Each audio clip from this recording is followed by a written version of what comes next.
It's Rocky Mountain Sasquatch, bringing you Bigfoot evidence and up-close-in-your-face Sasquatch encounter by a man that was actually touched by the creature in the wilds of the beautiful, amazing British Columbia province of Canada. Please comment, like, and share. Make sure you subscribe and smash that bell button to get notifications of the 2 to 4 new videos we post each week of Bigfoot evidence, Sasquatch encounters, and sightings along with investigations into these Bigfoot hotspots. Sunny writes RMSO.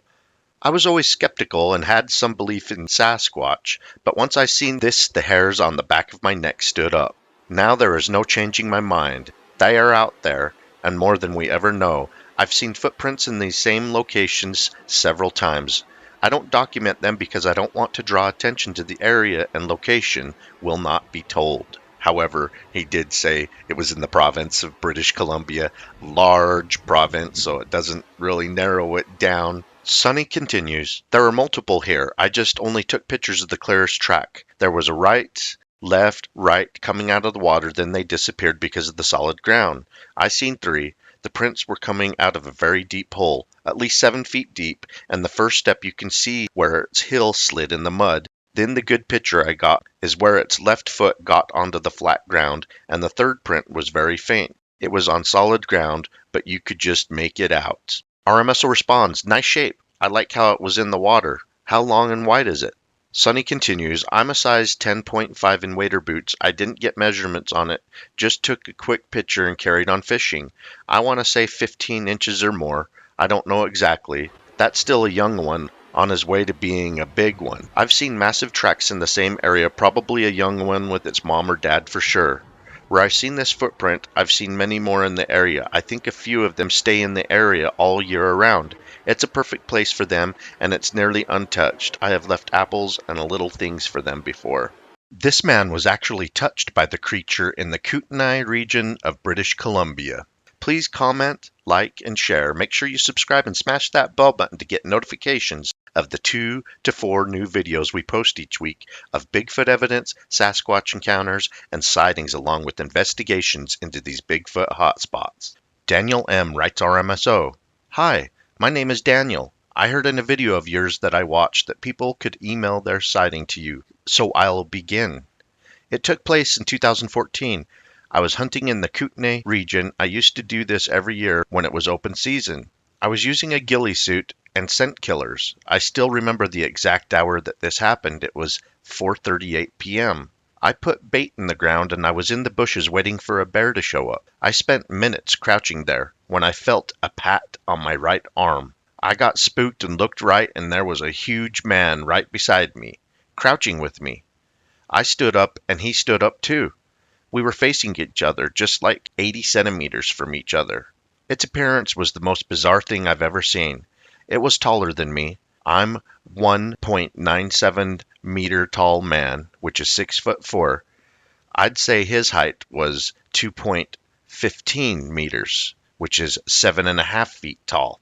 And it had oily black hair on the whole body, and its skin was gray. The face was human. The only difference is that the nose was too big and the mouth was too wide with a huge space in the philtrum. The eyes were just like human eyes, but less round, and had a bunch of wrinkles in the face like an old man. I didn't know what to think at the moment. I wasn't exactly threatened. I thought it was some deformed person with some genetic anomaly that was lost in the woods, until I heard it speak. When it spoke in a gibberish language, to me its voice sounded like thunder. It was the deepest, most inhuman voice I'd ever heard. Whatever he said to me, it sounded like he was asking me something. I backed off a little bit, and I said, "What? Who are you?" And I swear the moment he heard me speak, his face went from just curious to panicked. His eyes went wide open. I took my ghillie suit's hood off, showing my face, and this giant man screamed and fell flat on his back, turned around, and ran away from me on all fours and disappeared in the forest. I still don't know how that thing approached me without making a sound. That was the weirdest thing that had ever happened to me.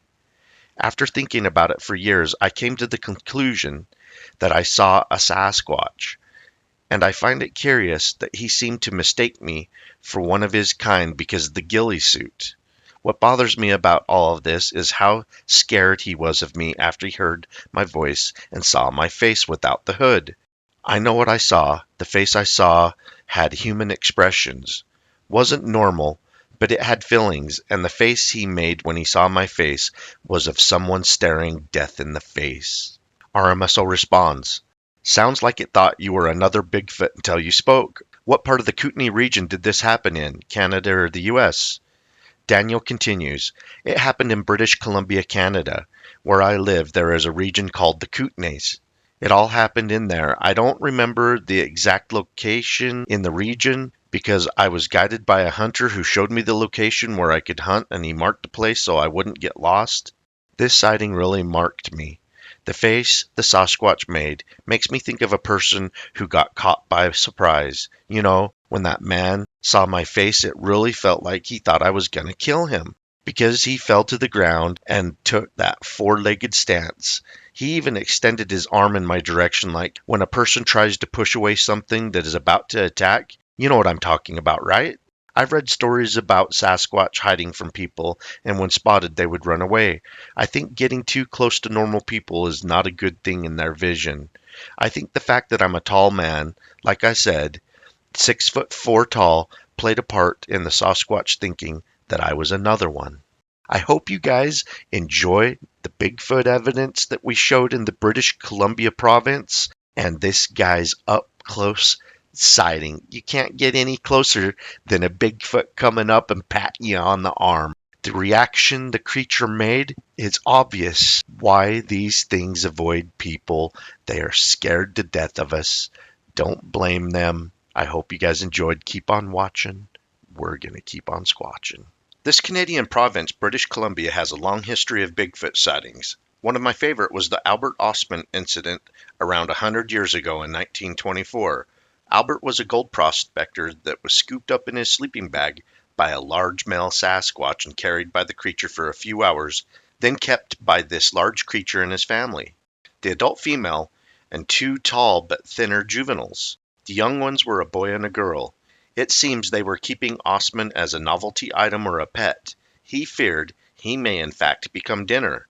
He escaped after several days of captivity.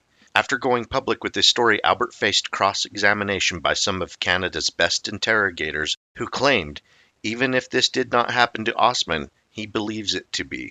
During examination, he always had a cheerful composure, swore to his story without hesitation, and stuck to it until the end. Albert Ostman was interrogated multiple times without a single change to the details. He was cross-examined by the police and agreed to sign a solemn declaration which said his account was true under oath and virtue of the Canadian Evidence Act.